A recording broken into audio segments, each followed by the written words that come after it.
If you could pick one game for the Longhorns to win this fall, and obviously you've got some tough choices, right? You got the first A&M game since 2011. You've got OU looking for revenge against them. You're on the road at Michigan in week 2. You've got Georgia coming to town. I mean, there are a number of options you have to choose from. But, Jay Wells, I'll go to you first. Like, if you had one game that you would pick Texas to win, they could just win one next year, which one is most important for you? You know, that it's funny. We get those questions quite a bit during the offseason. This is hardcore off-seasoning, if you know what I mean. Oh, yeah. And I used to have different answers year to year because every season's different. 2024 is going to be really different. Joining the SEC, like this is a whole new slate of places to visit on the road and teams to host. But my man Ian Boyd made a really good point one time when we were talking about this, and he said the answer never changes. It never changes. Doesn't matter what season, doesn't matter what year, doesn't matter what the schedule looks like.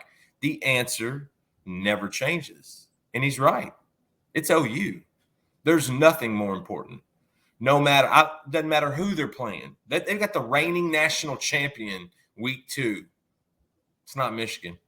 They're hosting Florida, the Gators. I can't remember if they've ever hosted Florida or played the Gators. It's not Florida. Hey, Georgia. They're going to play Georgia. Like, you're playing probably the number 1 team coming into the country for 2024. It's not the Bulldogs. It's Oklahoma, and it always is, because that game determines so much, especially on the larger scale of things. Because at Texas, if you can't beat Oklahoma, doesn't matter what you do, you can't keep your job. And so the answer remains. The most important game for 2024, gentlemen, is OU. Trey?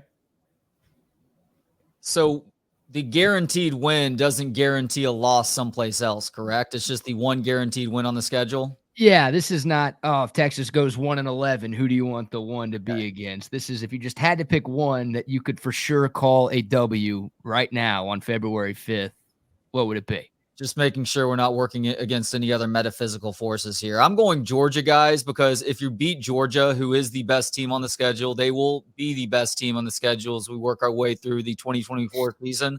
Yeah. I think all of those other big games will either have a way of working themselves out, or that will be a sort of proving ground for Texas in that moment that they are as legitimate as they've looked up to that point in the season.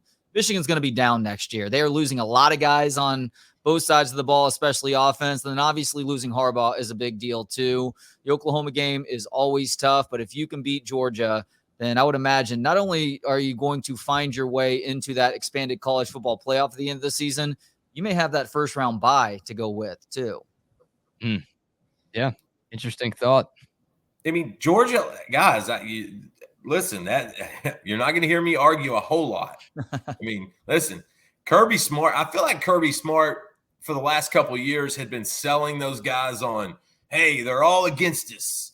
No one believed in us. We were the underdog, kind of like the whole Patrick Mahomes, Chiefs fake beef stuff they've been doing for the last couple months. Kirby Smart's been selling that to him. I don't know if they can continue to buy that, because that team absolutely destroyed Florida State, and a lot of that team is coming back for 2024. And you know what? The new Uga might want some revenge for his brother.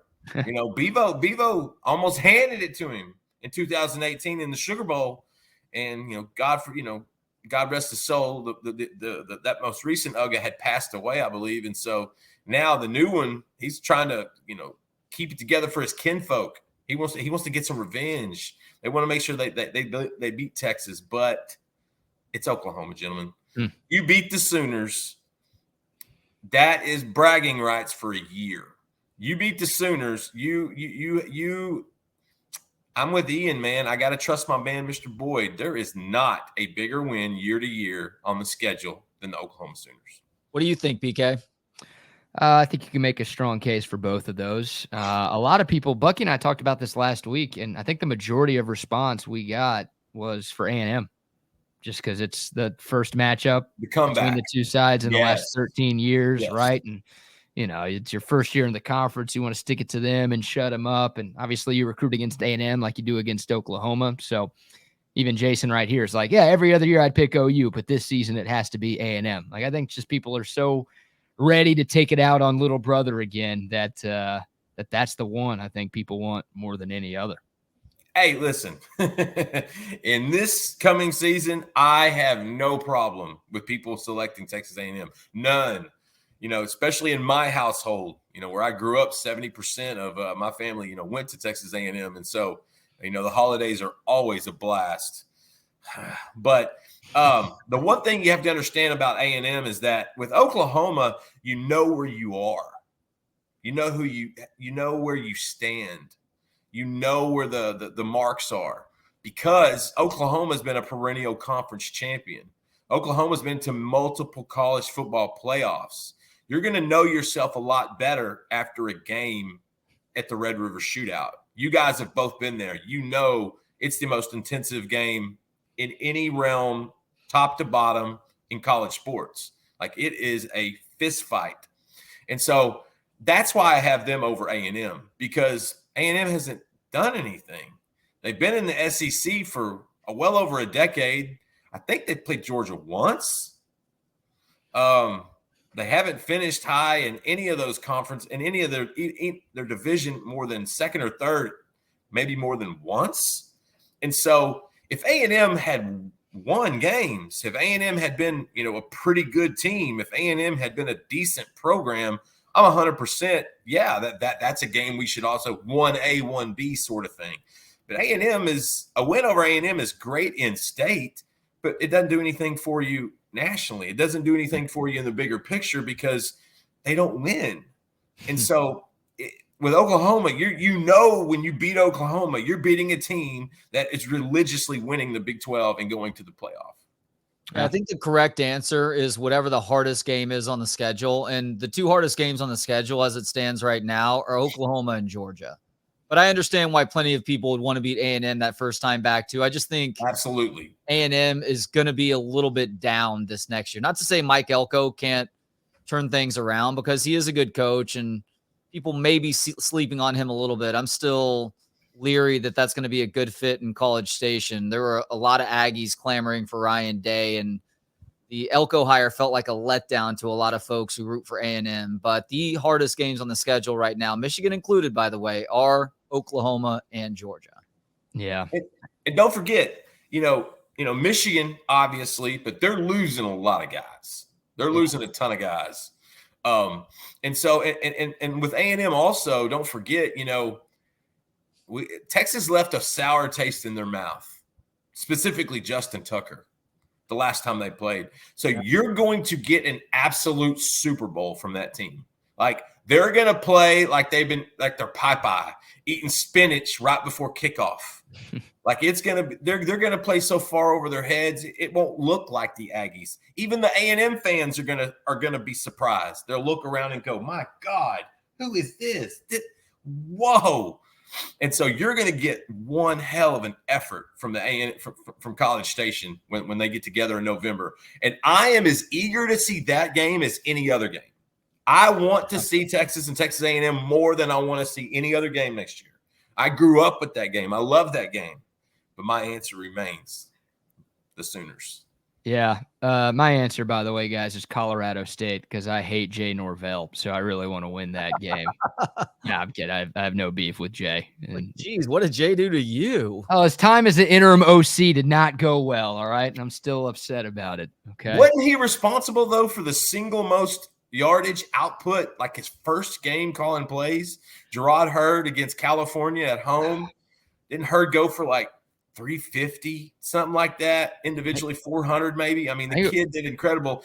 And if Nick, I can't comb my hair, Rose could have kicked the extra point, that would have been an outstanding overtime game. But man, the last time I think of Jay Norvell, I think of, man, he threw Gerard Hurd out there and looked like a genius within about 2 hours. Yeah, that was an electric game until that missed PAT. I was in the student section for that one. I almost rushed the field to fight Nick Rose. And by fight, I mean just bring a clippers for his hair. I was so mad about that. He could do backflip, extra points. And my whole question was, why the hell weren't you going doing a backflip? Yeah. You can't kick it normal, but if you can kick it doing a backflip, buddy, that's the routine. Come on. Still stinks.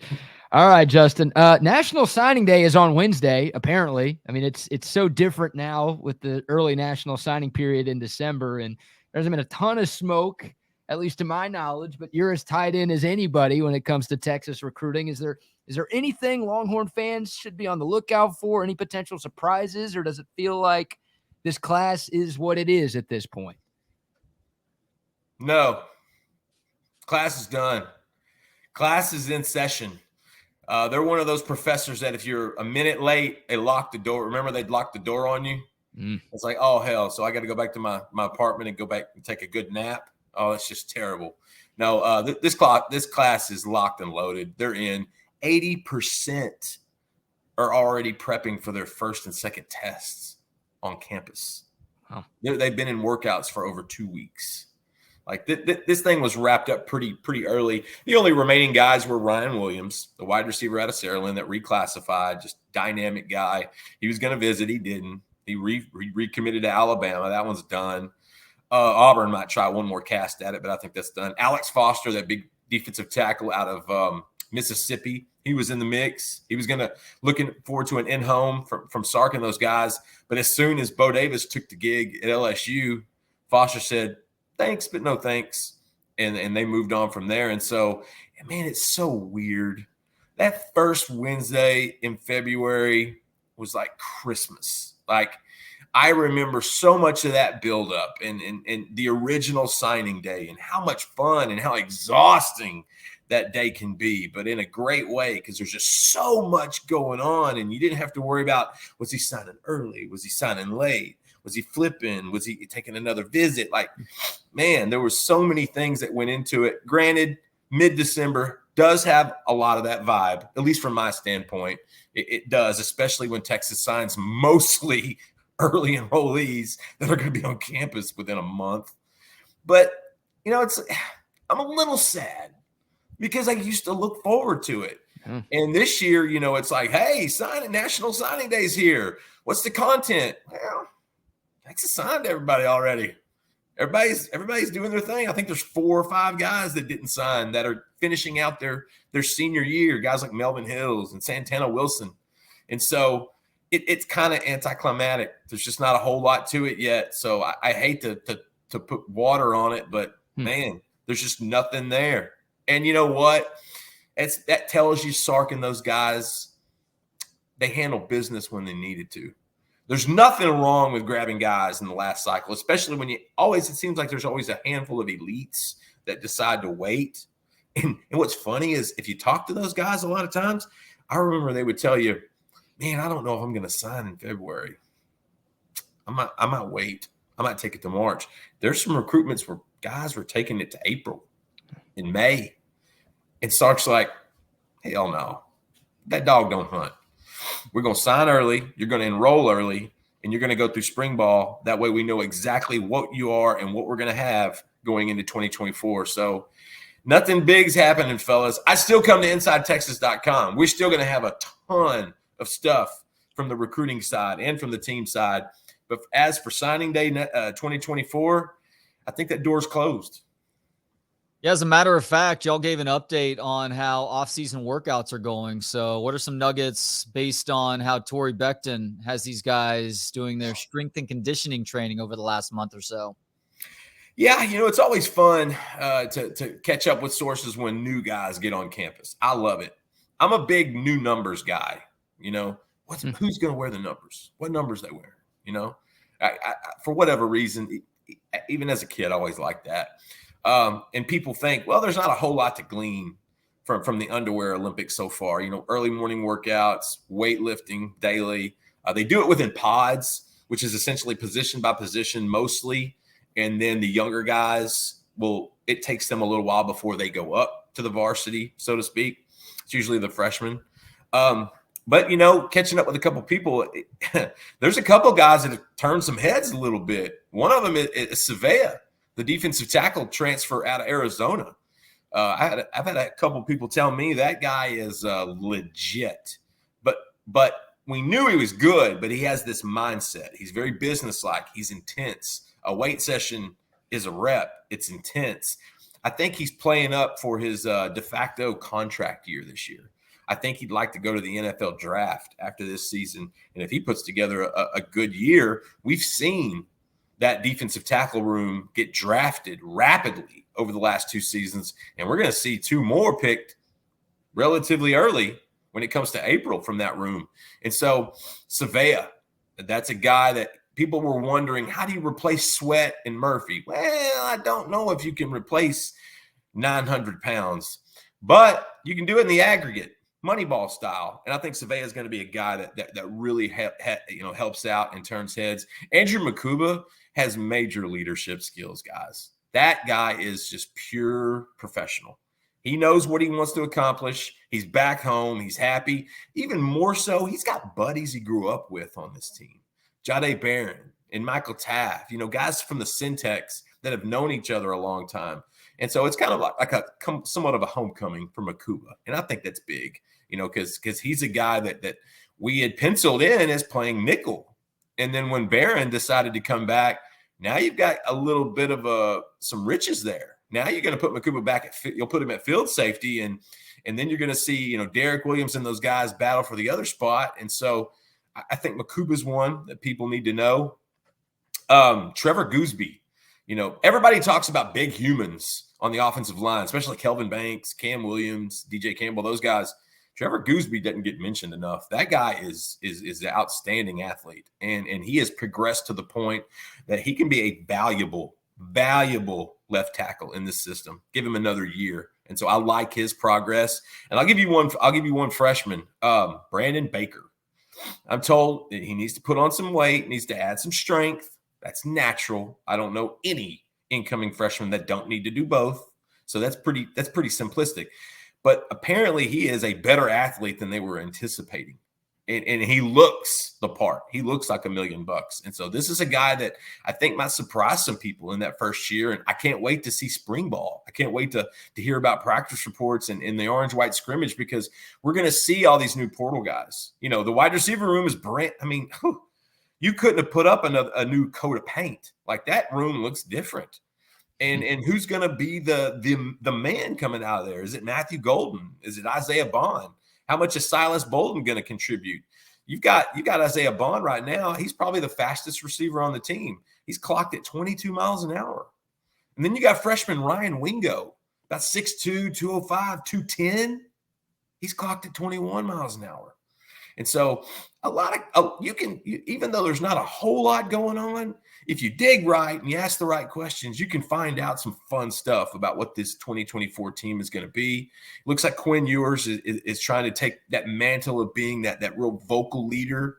I think you can see some more of that from the other side of the ball, obviously in Barron. And I think Anthony Hill is going to be a guy that becomes a more of a leader coming in, not just by example, but because he works so hard.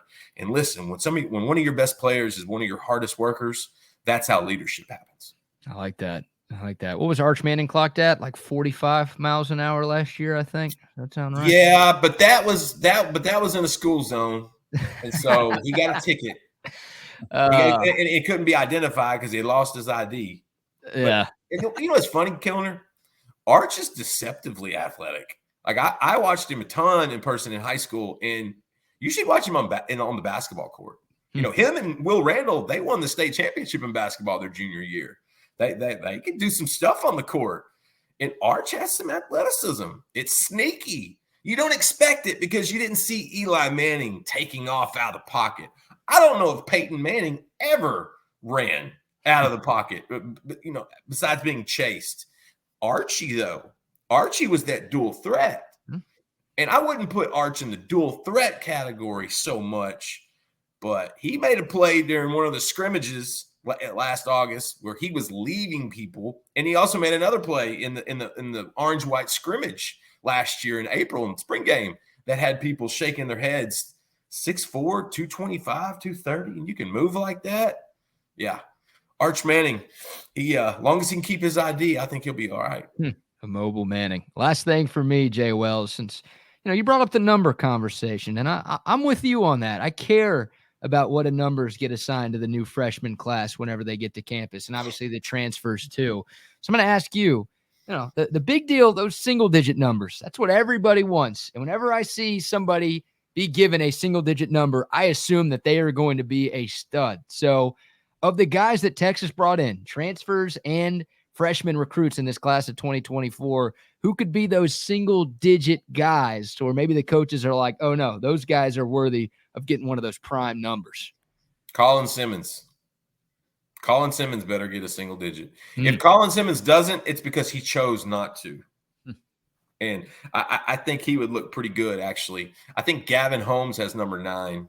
And so I can't remember if he was 8 or 9. He might have been 8. It's going to be interesting.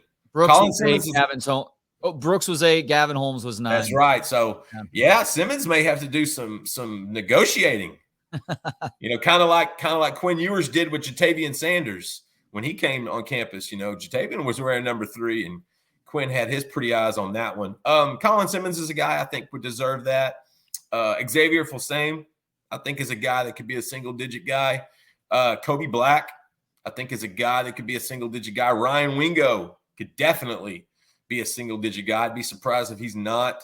That's a good question because it pretends to be a better player. And I know in a lot of ranks, if you want that single digit, you have to be a dude on the field. That's kind of the motivation for those guys. You want to be a single digit, you got to be a leader. You got to be a guy that's on the field making plays. And so that's always a good question. My big thing is anyone going to take the number 0 on offense? Because Jatavian Sanders is now gone. And I gotta be honest with you. I'm not a fan of 0. I don't know why. I mean, I didn't like Jim Otto when he was 00 for the Raiders in the 70s. And I'm not that big of a fan of it now. I know it was, trendy because it was a new number. All of a sudden, the NCAA said, hey, you can use the number 0 now. And I thought, why the hell would anybody want to use the number 0? And then Overshown just stood up and I got to have that. So I'm curious how who's going to get that one on the offensive side, if anyone does, because Anthony Hill obviously has it locked down on the other end.